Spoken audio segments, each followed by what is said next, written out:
Assalamualaikum students, hope you all are doing well. I am here to continue this unit adjectives comparison from the exercise B. So take out your books and open the page number 46.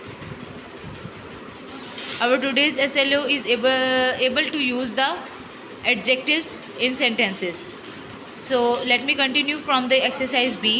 Complete the sentences with the correct form of words in the brackets. ठीक है, अब यहाँ पे उन्होंने कहा है कि आपके पास कुछ सेंटेंसेज दिए गए हैं जिसमें ब्लैंक्स दी हुई हैं और वहाँ पे आपने क्या करना है, एडजेक्टिव्स को पुट करना है।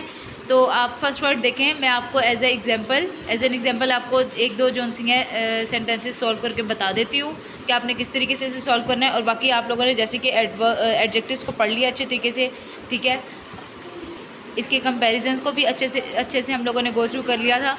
तो आपने उसको रिमेंबर रखते हुए अपने जहन में याद रखते हुए इसको इन सेंटेंसेस को जो है इनमें ब्लैंक्स को फिल करना है। ठीक है, the first one is Danish is dash than his brother.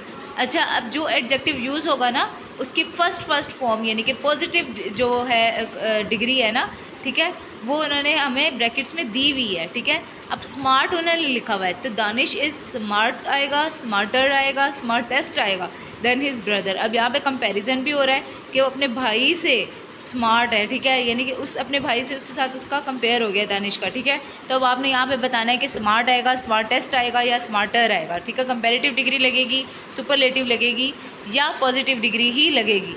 ठीक है, अब नंबर 2 जिस तरह है, this test is the dash difficult of all. अब डिफ़िकल्ट उन्होंने ब्रैकेट में दे दिया एडजेक्टिव। अब डिफ़िकल्ट को आपने क्या करना है, इसकी कंपैरेटिव या सुपरलेटिव फॉर्म लिखनी है यहाँ पे। ठीक है, कि डिफ़िकल्ट को डिफ़िकल्टर लिखेंगे, डिफ़िकल्टेस्ट लिखेंगे या मोर डिफ़िकल्ट या मोस्ट डिफ़िकल्ट लिखेंगे। ठीक है, जो भी अप्रोप्रिएट आपको जिस तरीके से लग रहा है आपने क्या करना है, पेंसिल से बुक पे सॉल्व करना है इसको। नंबर 3 में है जी, Wahaj is dash focused than any other boy. ठीक है, अब यहाँ पे वो कह रहे हैं कि वहाज जो है ना, वो यहाँ पे भी अब देखिए कंपैरिजन आ गया, अदर बॉय। ठीक है, दूसरे लड़के से ज़्यादा वो क्या है, फोकस्ड, उस पर ज़्यादा तवज्जो दी जाती है। अब फोकस्ड को हम कंपैरेटिव में फोकस्डर लिखेंगे, फोकस्डेस्ट लिखेंगे या मोस्ट फोकस्ड या मोर फोकस्ड लिखेंगे। ठीक है, आपने इसी तरीके से ये सारे सेंटेंसेस जो हैं इन ब्लैंक्स को जो है आपने फिल करना है।